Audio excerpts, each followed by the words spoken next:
So this video we are going to be describing how I would rank every single month of the year from best to worst.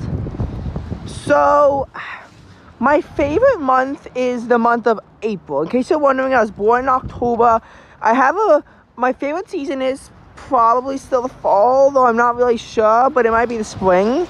But my favorite month I've decided is now April. It used to be October, which would signify a bias towards my birth month, which I still have. But I'm now going to say it's April, which is actually the farthest away you can get from my birthday. Because, I'm not close to it. It wasn't recently, and it's not going to happen in the near future. It's 6 months on both ends.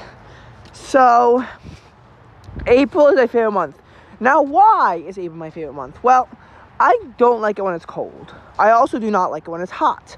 April, like October, is the most moderate of temperatures. It's because of temperature lag being about a month, and March and September having the days closest to 12 hours. In March's case, the days are average out to be almost exactly 12 hours, whereas in September's case, they're about 12 hours and 20 minutes. Now, I'm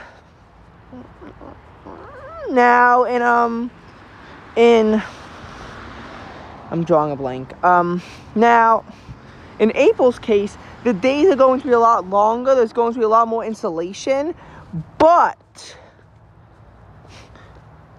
you're still coming off a cold winter. You just came off a cold winter about, anywhere from like a couple of weeks ago to a little over a month ago. Whereas in October, it was about the same time as you came off a hot summer. But the insolation in October is a lot weaker than it is in April. The sun over there is about, I think, like 10 degrees of insolation. But, look at how early it is. It's about 3:45 as I make this video. About 3:45 as I make this video.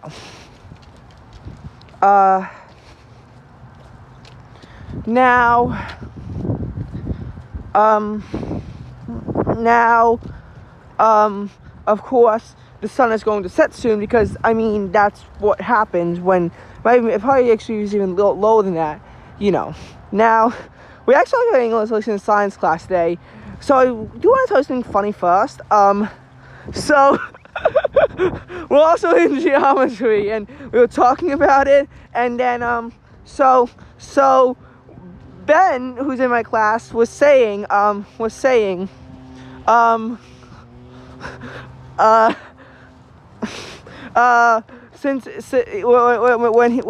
he said perpendicular, 90 degrees of insulation, he said it was a right angle. The science teacher said 90 degrees, and then he said right angle, and then Anya just jumped in and saying, right triangles have one right angle. Well, it's going to be proved congruent using hyperleg, which they actually can, though not in all cases. You need the hypotenuse in order for that to work, and a leg. It's basically like side angle, but you can't use side angle because they tested it out, which I really, if it wasn't school, I would have made a video on it, on how it could be so easily extrapolated to be made, not congruent. If you have two congruent sides and a congruent angle, the congruent angle must be in between the two sides. You also can use angle, but that's because you could dilate it very easily. Anyway, because I know that was extremely off topic. April, yeah, the insolation is stronger. So, even at the beginning of the month, it's about 54 versus 46 degrees of insolation. By the end of the month, it's about 64 versus 35 degrees of insolation. But the end of April is only about 3 or 4 degrees warmer, and in the beginning of October, it's going to be about 15 degrees warmer. Now, I do like it when it's warm-ish, but first of all, it's going to feel warmer coming into April than it is coming into October. And second of all, in October, they have an average high of 64 and an average low of about 48. In April, it's more so about 60 to 44, I want to say. And, 60 to 44. Now, in terms of, daylight, it's a lot longer. I always felt that that the morning commutes were cramped in, in April. I always felt they were literally cramped. Whereas whereas in the evening, I didn't have enough time to go outside. In April, neither of those really apply. And May is actually going to be the next month. Yes, May can have some very brutal heat waves, and May can also be kind of cold. But it's this inconsistency that makes me like it. Also, the insulation gets even stronger. Not sure how much I like 71 degrees of insulation, but 65 is definitely appealing. And the days are also really long, but I will put October in third place. October is my third favorite month. It's the month of my birthday, so I have a bias towards it for that. And the temperatures are quite moderate. More moderate than May, as a matter of fact. Now, my next favorite month is actually going to be the month of September. I know you're saying I hate the heat, and the beginning of September is an average high of 80 and average low 64, and it can still get really hot in September. There were 2 days in September, as a matter of fact, where the heat index actually did get into the 90s.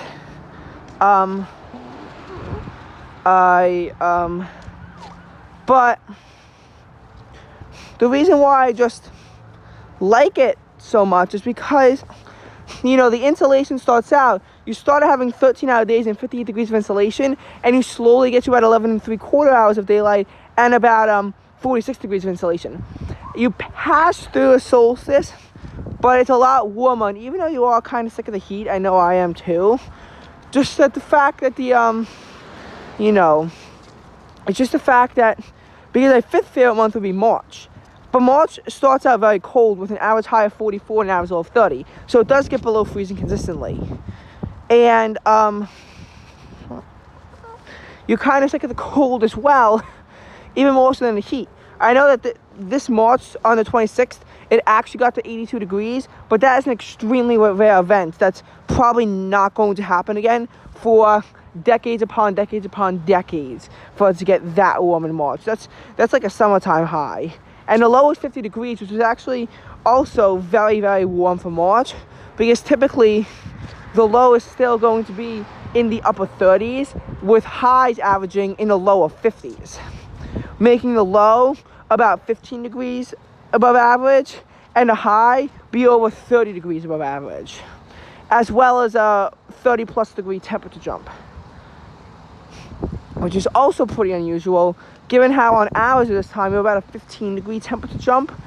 And in order for it to be extreme, in my opinion, that's like, hello, Sean. Oh, you're on a scooter right now? Yeah, bro, where you on, bro? You walking around? Yeah, just walking around. You're on the phone with? Making a video, actually. YouTube? Yeah. What's your new channel? Got me at a 9. Wait, it's back?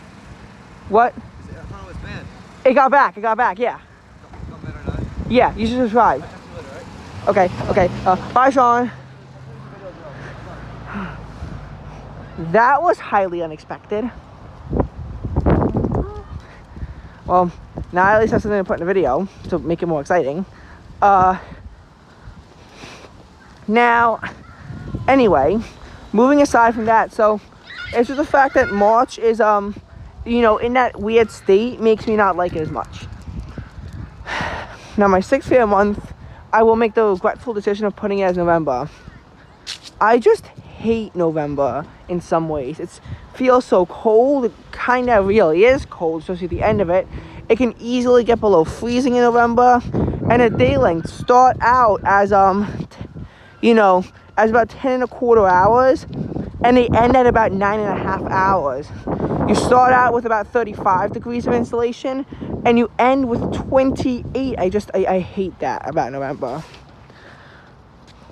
In the beginning of the month, well, the part in standard time, I swear, and you'll feel this too, those morning commutes are always so incredibly cramped in the morning that It's just dark out. It can be pitch black out when you have to go to work.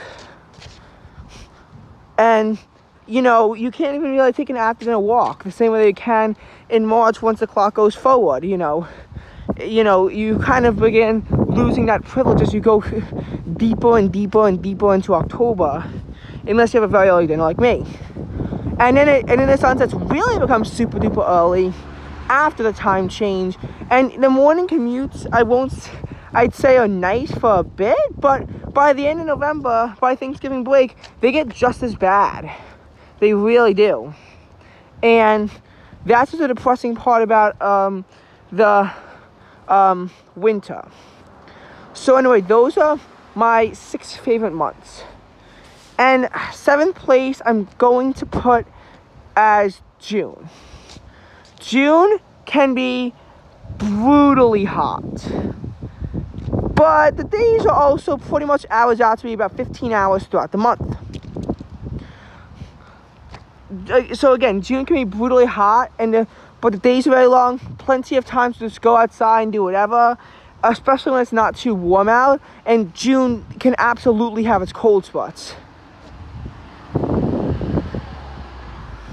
It's also going to be about the last time that you can really have a day that isn't really muggy at all.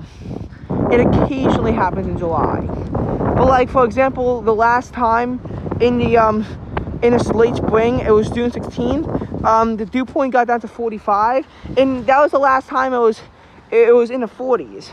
It did get to the 50s occasionally during summer, but not the 40s.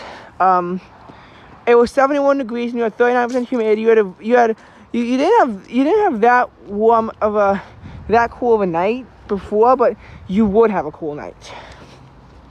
Now, unfortunately, I am gonna have to cap it off here.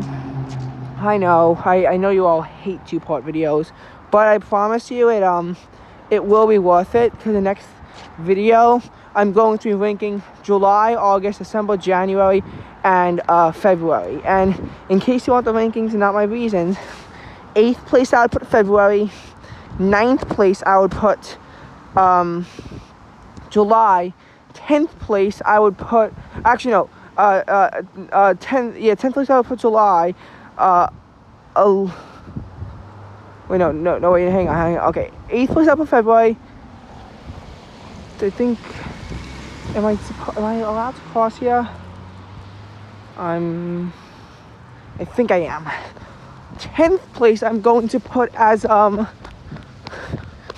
place I'm going to put as December. 11th is going to be August, 12th January. I'll describe it in another video.